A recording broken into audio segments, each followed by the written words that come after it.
কড়াই গরম বসিয়ে দিয়েছি। এবার আমি পরিমাণ মতো সর্ষের তেল দিয়ে দেবো।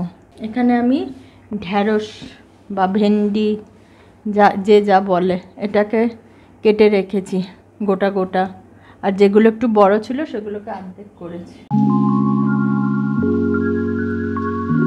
এবার তেল গরম হয়ে গেছে, এবার আমি ঢ্যাঁড়সগুলো দিয়ে অল্প পরিমাণে লবণ দিয়ে দিলাম,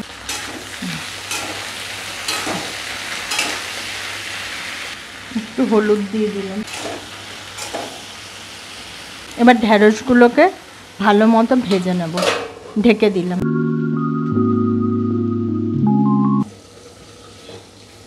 এবার আমি ঢাকনাটা সরালাম।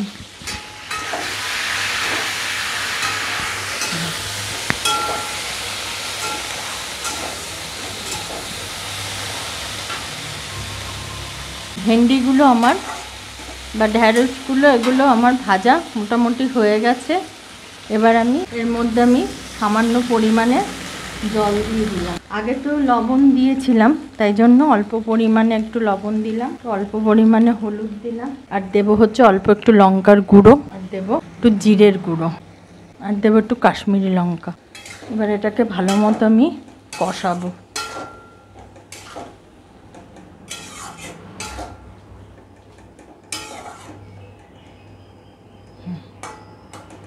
গ্যাসটা বাড়িয়ে দিলাম, ঢাকনা দিয়ে দিলাম। এবার আমি ঢাকনাটা সরাবো। দেখবো যে মশলাটা পুরো একটু জল জল রয়েছে কিনা। একদম গা মাখা মাখা হবে, পুরো মশলাগুলো না ঢ্যাঁড়সের মধ্যে ঢুকে যাবে, তাহলে খেতে টেস্ট লাগবে এই ঢ্যাঁড়স। এবার আর ঢাকতে হবে না, ঢ্যাঁড়স পুরো একদম সেদ্ধ হয়ে গেছে, নরম হয়ে গেছে।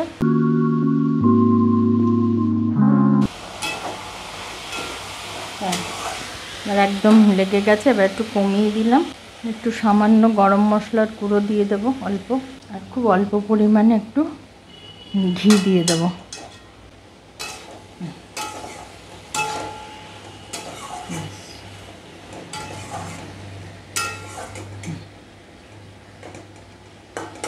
এবার গ্যাসটা অফ করে দিলাম। মশলা দিয়ে ঢ্যাঁড়সের তরকারি আমার কমপ্লিট হয়ে গেছে।